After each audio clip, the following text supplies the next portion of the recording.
This is Tank's vlog for September 16, 2017, wrapping up today in sports. It was a college football Saturday that was not one of the best college football Saturdays. Not a lot of great matchups this week. The Florida State-Miami game getting postponed didn't help, but there were some good finishes. Florida today, I mean, they were down on the deck. Their offense was stuck in neutral. Finally, in the fourth quarter, things got moving, but the game was tied. And what do you have? A Hail Mary pass at the end of the game, and Tennessee goes home stunned.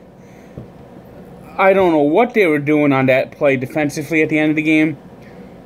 I mean, the Gators looked like they were content to go to overtime, and lulled the Vols into a false sense of security. Meanwhile, Louisville, Lamar Jackson, not a good day. Not a good day.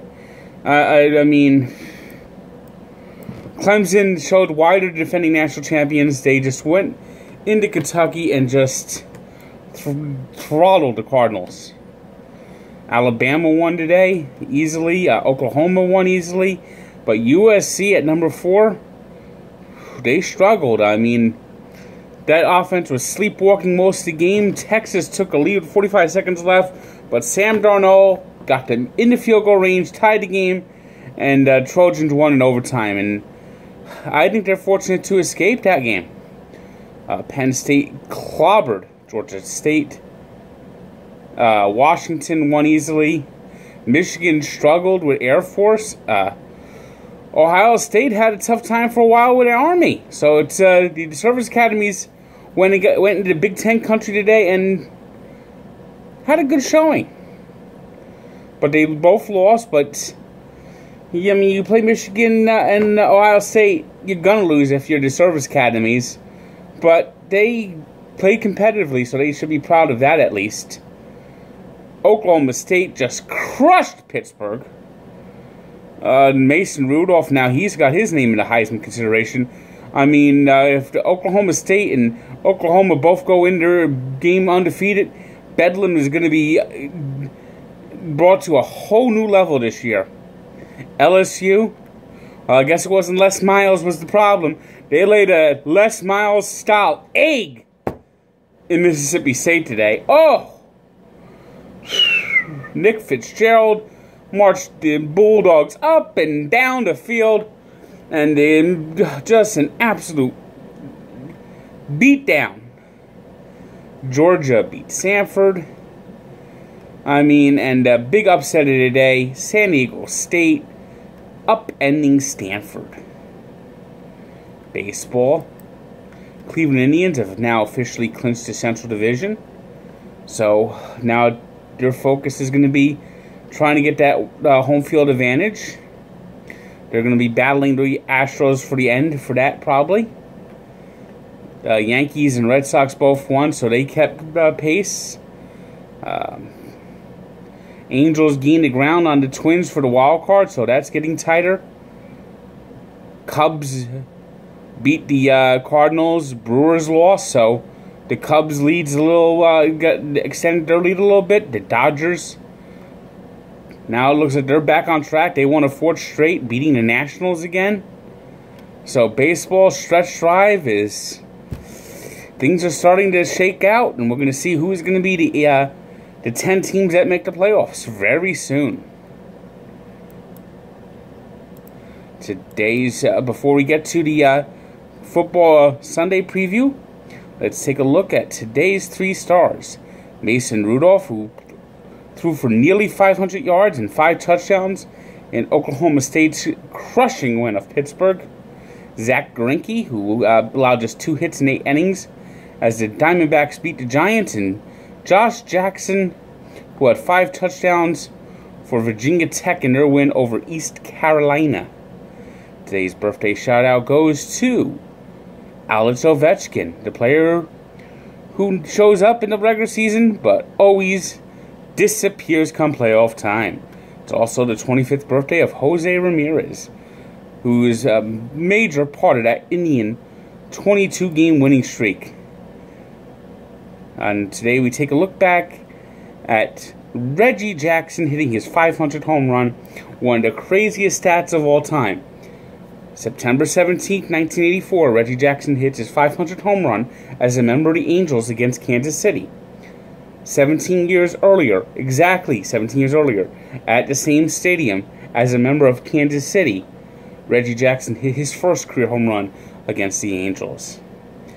Now, in the league where they play for pay, I got my Sunday what to watch for. Click the link below for my complete picks. I nailed the Thursday game right on the head. Let's see if I could do that again in some of these games on Sunday. I think the Ravens get a win in their home opener against the Browns, but I think the Browns will continue to play competitively and will cover that 9-point spread. I don't like that 9-point spread at all. I see the Panthers. I see the Panthers winning easily against the Bills. I see them winning that game by at least 2 touchdowns. The Colts are a team that's just absolutely lost right now. I know the Cardinals have lost David Johnson, but I think the Colts right now are... This is a team that needs a coaching change desperately. I don't think Chuck Pagano is going to last the whole season. Andrew Luck, who knows when he's coming back. Take the Cardinals and the 7 points. I like the Titans to bounce back in Jacksonville. The Jaguars did play well in their opener, but I think the Titans overall are the better team. And their weakness will be Blake Bortles, and the Titans will get that win. It'll be a very tight, close game by a field goal. I see the Chiefs running all over the Eagles in their home opener. I see the Patriots bouncing back. The Saints have no pass rush. Tom Brady is going to have a field day. Don't be surprised if he tops 400 yards and the Patriots score over 50 points. They are angry, and they're going to look to make a statement in the Superdome. I like the Steelers in a close one in Pittsburgh against Minnesota, but I like the Vikings with the 5.5 points. I think that's too many points to be given up right there against a talented Minnesota team. I like the Buccaneers in their season opener. I like them to just take apart Mike Glennon. They know his weaknesses, so I see the Buccaneers winning that easily. I think the Raiders, and the only way the Jets have a chance even covering the 13.5 spread is if the Raiders bus doesn't show up. That is just a brutal team, the Jets. Dolphins have a tough one in LA. The Chargers don't draw well, but I just think there's been too much disruption for the Dolphins. I think the Chargers win the game, but I think the Dolphins do cover the 4.5 there. I think it's a very close game, but I think the Dolphins lose that game only by about a field goal. I think the Broncos will hand the Cowboys their first loss this season.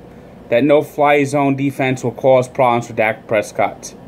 I see the Rams winning a second straight against the inept Redskins. I see the Seahawks possibly getting a shutout against the 49ers. And in their home opener, the Atlanta Falcons will leave their fans disappointed. They'll blow a lead in the fourth quarter.